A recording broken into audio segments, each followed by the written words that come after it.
is, what do we get from this? Right? That's the next step. Inshallah, we'll get there. So al-asf. ما على حب الحنطلة حنطة ومن قشور التبن وما على ساق الزرع من الورق الذي يبس فتفتتت. Basically, when you have a plant that grows and you have these tiny fibers that grow from the sides, and a good farmer, he shaves those off. Or when the wind blows, they come off easily. Those pieces are called asf. Those pieces that fly off easily, or shaving that off, all that stuff is called asf. عصفنا الزرع جزرنا it should be جزرنا ورقة الذي يميل أسفله ليكون أخف للزرع. When you have a tall plant growing in the farm, right, and the bottom of its leaves are getting heavy, so it's starting to break. So they shave the bottom part down so it can stand, right? So that's shaving off. That's actually called asf of it. And from it came the idea, and because it comes off quickly and flies away, أعصف الفرس مر سريعا. When a horse runs really fast, they say it's doing i'saf. I'saf is when a horse goes super fast. So فالعاصفات عصفا. Again, the first ayah was kind of using imagery of the horse, and the second is also using imagery of the horse that's running wild and running aggressively. عصفت الريح ما مرت به من جولان التراب وورق الزرع تثيره وتقشره. This is really interesting. Asaf is used for when winds pick up the dirt, like a dust cloud.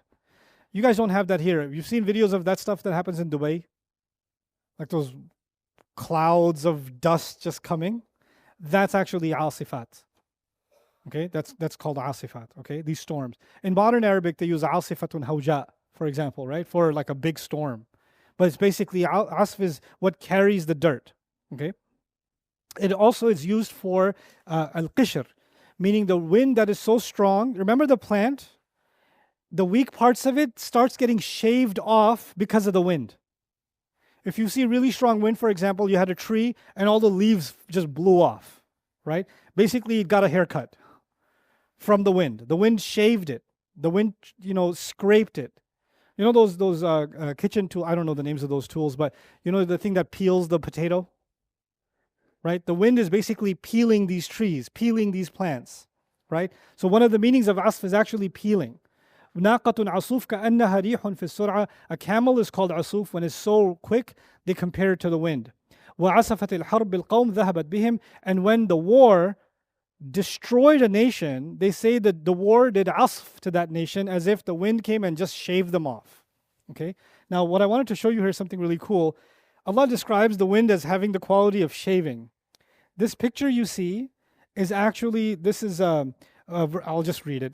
Located in the Vermilion Cliffs National Monument, Arizona, the wave is a stunning sandstone rock formation known for its colorful undulating patterns. This was entirely done by the wind. The rock was entirely shaped. Winds come, the particles keep shaving the mountain, and it turns into this. This is al-asifati asfa. This is another example of al-asifati asfa.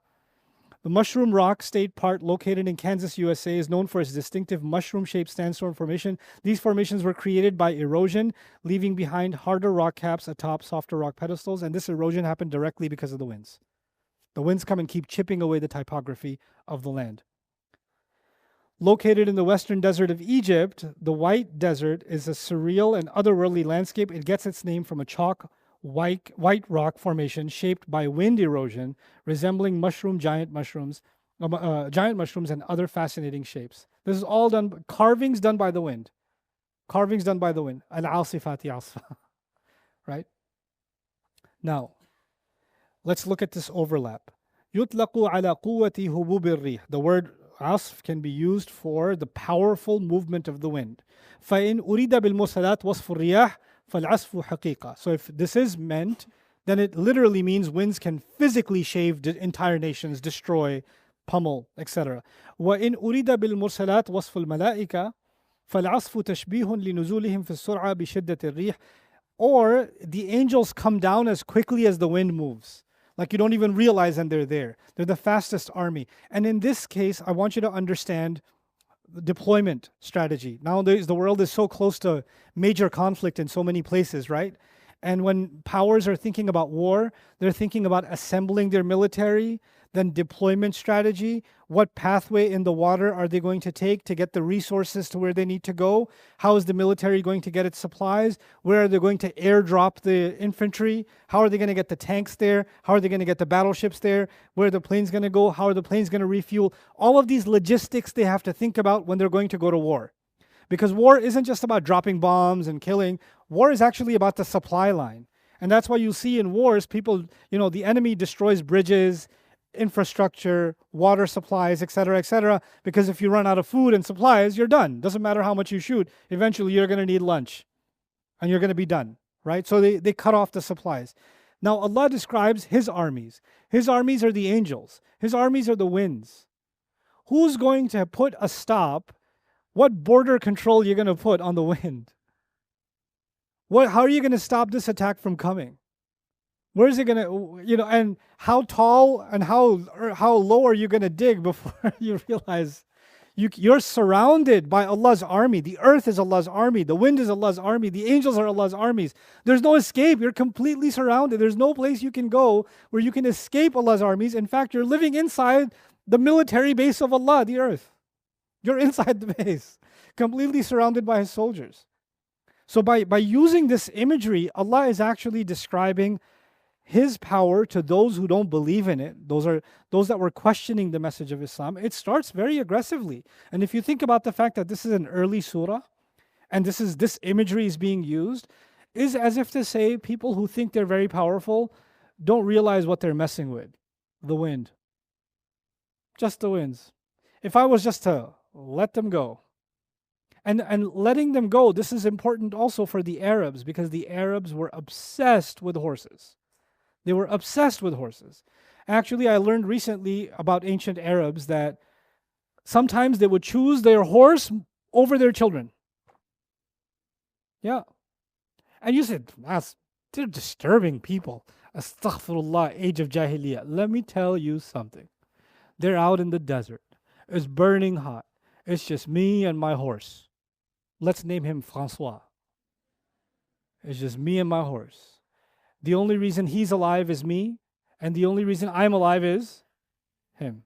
Weeks go by. I feed him a little water, I drink a little water. He finds a well, we go to it. If there's somebody attacks, his run saves my life and his life. If we have to attack someone, he's the one that's galloping towards death. I have seen easy times with this horse. I've seen hard times with this horse. I've fallen asleep with this horse. I've woken up this horse. This horse got sick and I took care of it. I got sick. It fetched water for me. It is my buddy in war. It's my car. It's my luggage carrier. It's my servant. It's my best friend. When I'm alone in the desert for weeks and weeks and I'm going psycho, I start talking to the horse and the horse feels like it's talking to me. It becomes my Mr. Wilson. Right? So we're having all kinds of conversations, my horse and I. And by the way, the Arabs made a lot of poetry about the horse, and they talked to the horse. And the horse, and if it knew speech, mukallimi, right? لو عرف الكلام مكلمي. If it knew speech, it would speak to me. Right? It was talking. They would talk. They got into the feelings of their horse. They're like, we've been through a lot. My kid, I don't even know. But the horse, we've been through a lot together, man. So they had this attachment to the horse. And then when they find a horse that's wild in the desert, and they get up on that horse, and the horse lets them grab the rein. Ooh, they got an intimate relationship with this horse. And when Allah uses the imagery of this horse to describe, oh, you think this horse is loyal to you? It would run right into a spear for you, wouldn't it? And if you let go of this horse, it would go wild and attack. And the Arab's like, yeah, I like that. Yeah, tell me more. فَالْعَاصِفَاتِ عَصْفًا. That's fire. He doesn't know he's hellfire, but has fire. Right? This imagery captured their imagination, and Allah is using this imagery of the horse and his loyalty and the companionship and how the horse is willing to die at just the letting go. And by the way, if you have a deep connection with your horse, if you've dealt with horses in your life, then you know horses can sense body language. You don't even have to tell them. They can sense a shift and they can turn. A good horseman, it's not even It just kind of, the horse, without even looking, can tell he wants me to turn right, he wants me to turn left. And an obedient horse, when you're walking with it and you're turning slightly, you will never feel the pull. It will just synchronize completely with you, unlike your child. Your child, like, you know, the horse doesn't do that. The horse moves with you. Why is that an important image? Because if that's, you understand absolute loyalty and connection to the master, that's what the horse represents to them, then you need to understand the winds and the angels have absolute loyalty and connection to Allah. And Allah will let that mane go. Right? So this is the image that's being projected. So the reason I said this interpretation can also include horses is because this was on their mind. And by the way, when they were thinking about horses, let me just fill you in. When did they let go of the mane of the horse and let it go wild? When they're about to raid a camp. They're about to attack a village. They're about to attack their enemy base. And when they attack that enemy base, the horse better go quick and run right through. Right? So they're going to do, and they're not going to go alone. They're going to take a few with them, and they're all going to take their best horses, and they're going to let go of the reins, and then the horse better what? Crush right through, and they better go together, right? فَوَسَطْنَا بِهِ جَمْعًا, which is here, فَالْعَاصِفَاتِ, well actually before, فَالْمُرْسَلَاتِ, remember Urf was together? They attack together, they pierce right through. And so even if the kafir may not be thinking about the wind, may not be thinking about the angels, the believer might think about these things. The kafir who's listening to these ayat might be thinking about the horse. And later he realized the horse was being used to make him think about the angels, to make him think about the winds. So you see, all three got connected. And by the way, what they all have in common is swift movement. And what they all also have in common is they go fast when the master wants them to, and they slow down when the master wants them to, isn't it? Because a great horse moves fast when you need it to, slows down when you need it to. The angels destroy when Allah wants them to, deliver rizq when Allah wants them to. But let's think of these ayat from the perspective of the disbeliever for a moment. Maybe he's thinking it's about the horse. And the horse is coming and is about to attack. The next ayah says, وَالنَّاشِرَاتِ نَشْرًا, they spread out. The enemy formed shields, connected to each other, with their spears, waiting for the horse to attack. They've got a line. Now the horses were coming together, and what do? They spread out. Now the enemy is like, whoa, whoa, whoa, whoa, whoa. They're going to come from the side now. We're open on the side. Spread out, spread out, spread out. When you spread out, you know what that is? فَالْفَارِقَاتِ فَرْقًا. They had to spread out to defend the horse from getting through. Right? And so this itself becomes the scene of a raid, of the attack of the horses. But this is not that different from the attack of the angels on Judgment Day, or the attack of the winds, when a nation gets destroyed, or even on Judgment Day. So all three of these images are kind of being overlaid on top of each other. The scene is being used to make you think about the unseen. This world is making you think about the next world. That's the imagery of the Quran. That's how it captured the imagination, right?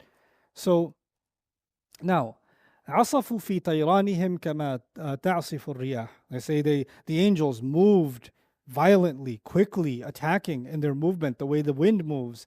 وَالثَّانِي يَعْصِفُونَ بِرُوحِ الْكَافِرِ. They say they come and attack the ruh of the kafir. إِذْ أَبَادَهُ وَأَهْلَكَهُ. Asaf is also used for destruction, to kill. وَالنَّاشِرَاتِ نَشْرًا. We're moving along, inshallah. وَالنَّشْرُ, the word nashr is the opposite of folding up. Unfolding or opening or unraveling is called nashr. That's why even nowadays for broadcast in Arabic they use the word nashr and idha'a, right?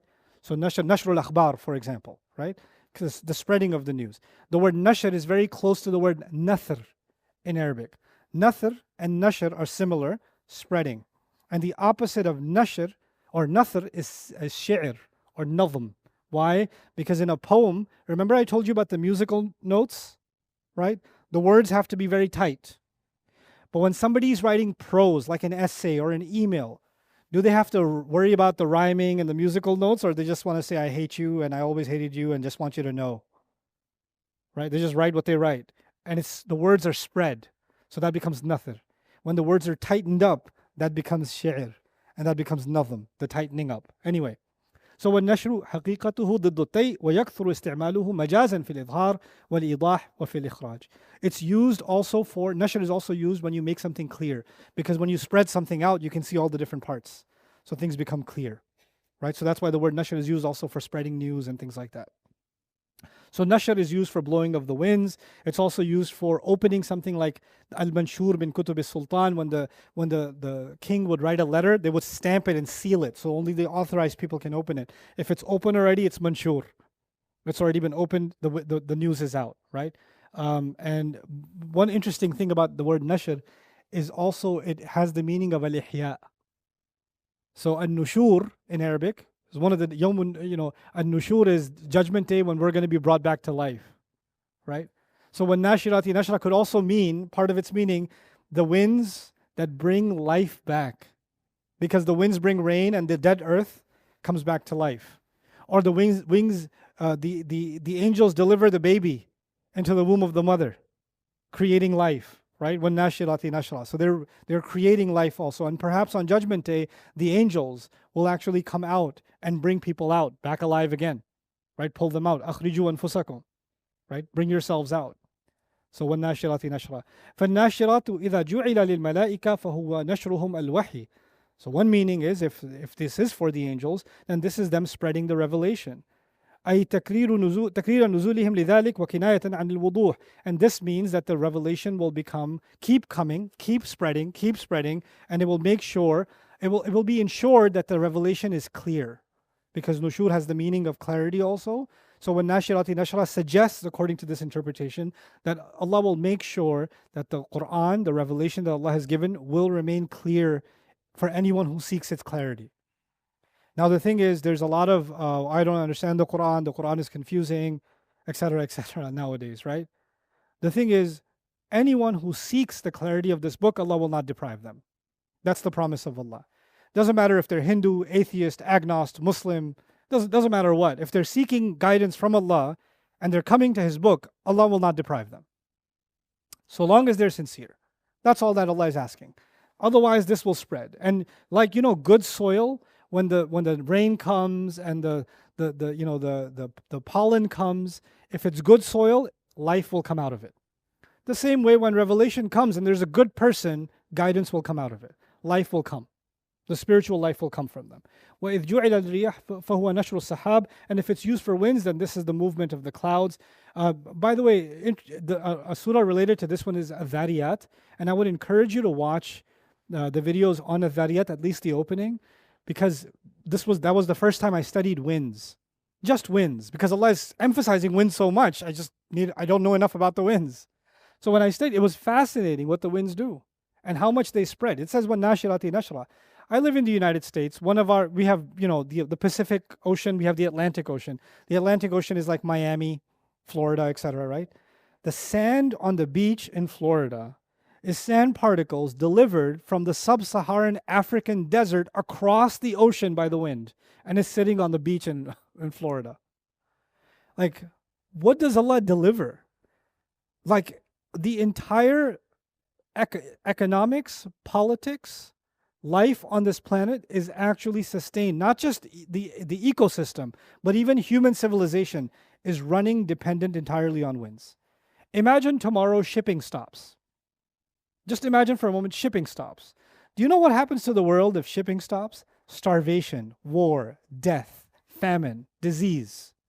All of that just because shipping is impossible. If the winds stop doing what Allah designed them to do, shipping will no longer happen. Flights will no longer happen. Air travel will cease to exist. Weather will not change. The weather formations. And if some place has a calm, low humidity, like nice breeze, it's actually creating air pressure somewhere else and there's a storm. So the fluctuating weather in the world and the temperatures in the world, all of that is a function of wind, all of it. And if the clouds stop moving around, you're not going to see green places anymore. You're not going to see places come to life anymore. The entire world just comes to a halt. Just if Allah shuts down one thing, the wind, just one thing. We're not even saying He dries up the ocean. We're not saying He kills all the species, nothing. And these small things that Allah has created, that we think is nothing, right? Every one of them, the entire world depends on. What if Allah removed all the bees from the world? Just study that yourself. What if Allah removed the bees? What would happen to this planet? Subhanallah. One small thing. One, like you have this, I used to watch a lot of cartoons, you have these giant machines and you pull one thing and the whole thing falls apart. Allah has created this intricate system. Just mess with one thing. And then you see yourself come to your knees. وَالنَّاشِرَاتِ نَشْرًا. Look at even فَالْفَارِقَاتِ فَرْقًا. I'll move quickly. I'll skip this. By the way, this is also a farq. I had to put the haircut in. This is in honor of the 80s.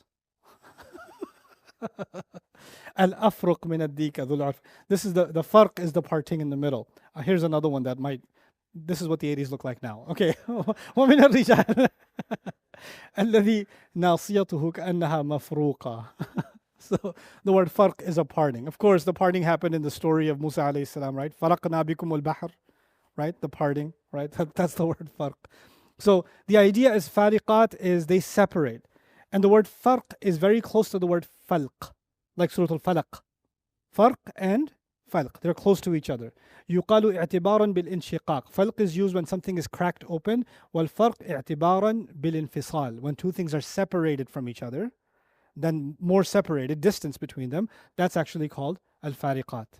وَفَرَقْتُ بَيْنَ الشَّيْئَيْنِ فَصَلْتُ بَيْنَهُمَا. When you did farq between two things, you created a separation between them, whether it's physical separation or it's intellectual or emotional kind of separation. I've separated between truth and falsehood. That's a farq. By the way, one of the names of the Quran, Al-Furqan, because it separates, creates a huge distance between truth and falsehood. They're not close enough for you to be confused with each other. They're far apart from each other. By the way, sometimes you can have two things that are separate, but they're too close to each other. So you could be confused with the naked eye. Are they one or are they two? Like two Lego pieces. But farq isn't that they're separate, they are kept apart. They're kept apart. So Allah is separating truth and falsehood far, far apart from each other, and there's no confusion. والفرق التمييز بين الأشياء فإذا كان وصفا للملائكة فهو صالح للفرق الحقيقي. So if this is for the angels, this could literally be something they do. The angels literally create separation. مثل تمييز أهل الجنة عن أهل النار. Like the separation of the people of Jannah and the people of fire. يوم الحساب. Like the separation of the body and the soul at the time of death. That's also a farq. Like the وتمييز الأمم المعذبة في الدنيا عن الذين نجاهم الله من العذاب. Like the nations that were destroyed from those who were saved from those nations. Farq between the followers of Lut alayhi salam and the nation. Farq between the followers of Nuh alayhi salam and the rest of the nation. مثل قوم نوح عن نوح وعاد عن هود وقوم لوط عن لوط وأهله عدا امرأته وصالح للفرق المجازي. So there's another, it's also good for figurative separation. وهو أنهم يأتون بالوحي الذي يفرق بين الحق والباطل وبين الإيمان والكفر. فالفارقات فرقا, they separate between right and wrong, truth and falsehood. By the way, what time is the adhan? So I'm clear. 42?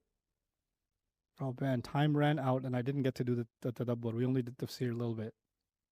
أن الرياح تفرق بين أجزاء السحاب. Some more interpretations about the فالفارقات. The winds separate which places will get rain, which places will get a cloud, which places will not get a cloud.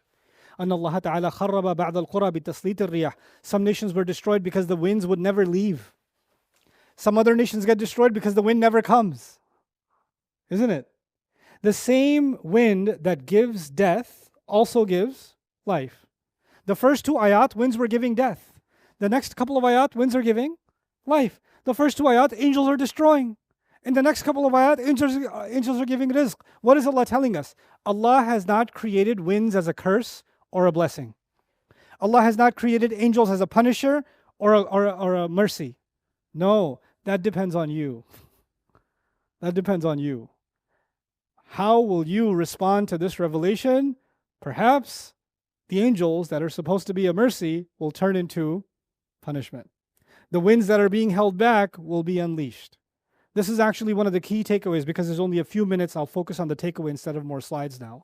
I'll tell you some things I want you to at least take away with you for where we are up until now. Two sets of images were being given. One set of images is about death. وَالْمُرْسَلَاتِ عُرْفًا فَالْعَاصِفَاتِ عَصْفًا. That's destruction and death. That's violence. وَالنَّاشِرَاتِ نَشْرًا فَالْفَارِقَاتِ فَرْقًا. That's about life and how life is distributed and spread and mercy is spread in this world. Now, if this is an imagery about wind, what I want you to understand is the concept of dependency. I keep saying there's a dependency, there's a dependency, there's a dependency. There is someone who says, I don't know, maybe there's a God. Maybe there's, Judgment Day, maybe. And even if there is, why should God judge me? I should be judging God. And it's not very far-fetched. People say these things, right? Why is God so, and they say these, these words about Allah very freely, very carefree, right? And I'll give you an analogy. Imagine a dog that you bought because you're Maliki, right? So you bought a dog and it's trying to bite you. You bought the dog and it's trying to bite. You're trying to feed it, it's trying to bite your hand. Every time you come near, it gets aggressive. So what do? You decide to tie it up, leave it out in the sun. Every time you come out of the door, it starts coming at you, but it's being pulled by the leash, right? Still aggressive, still aggressive. You stop giving it water, food, everything. You just stop. It's sunny outside. Eventually it gets thirsty. It's sticking its tongue out. Even then it looks at you and goes, "Arr." Couple more hours, maybe a whole day, maybe 24 hours. You're now sadistic. You're torturing this poor animal.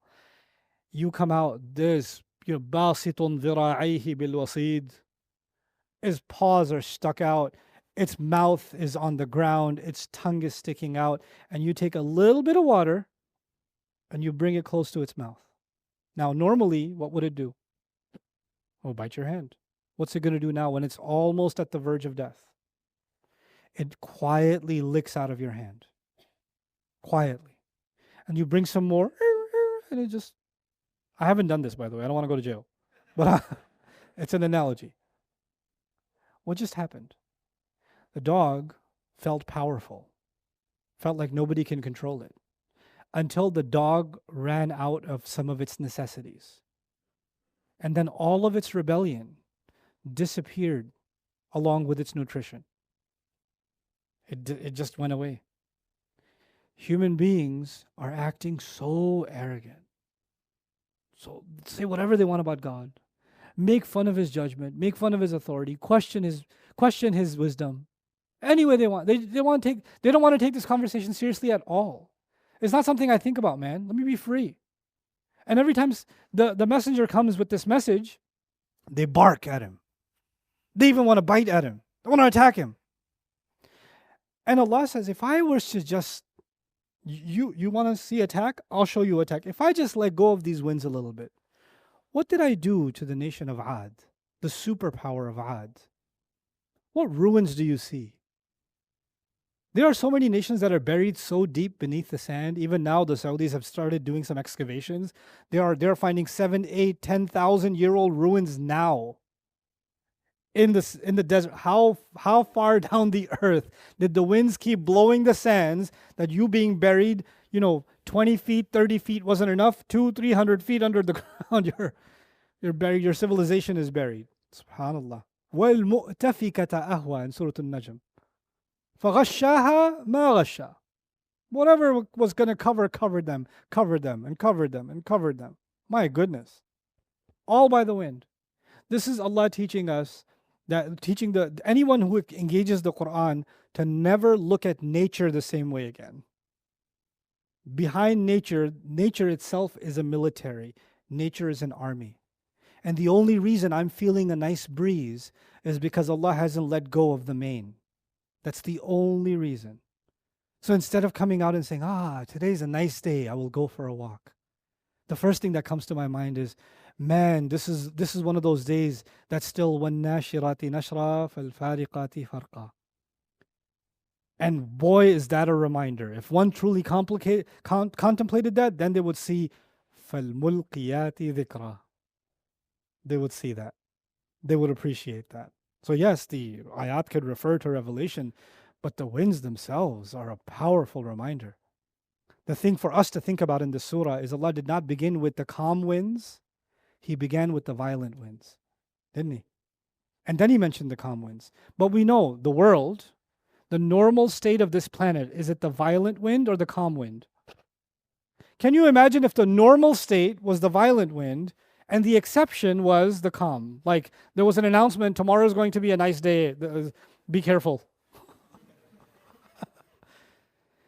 There will be nothing left. There will be no life left. But ironically, Allah mentioned, counterintuitively, Allah mentioned the destructive power of winds first, the destructive element of the angels first, and then the normal. Why? Because Allah wants the attention of those who think the normal is given for granted. It's not normal. The only reason it's normal is that the foot is still on the brake. That's the only reason it's normal. It's not default, it's actually manually being stopped. The default is destruction. We think because the good weather is there all the time and the storm is there sometimes, that the default is good weather. Allah is re-engineering our worldview and saying actually the normal for this world, because of how much oppression happens in this world, is for the winds to do what they want to do, to bring back order and obedience to Allah. And the kafir, to the wind, the kafir is better off dead because his dead body cannot disobey Allah. That's what the wind wants. But Allah says, no. Hold him back. Hold it back. Hold it back. Not yet. Not yet. Not yet. Don't. Every day Allah is stopping the wind. And it wants to kill.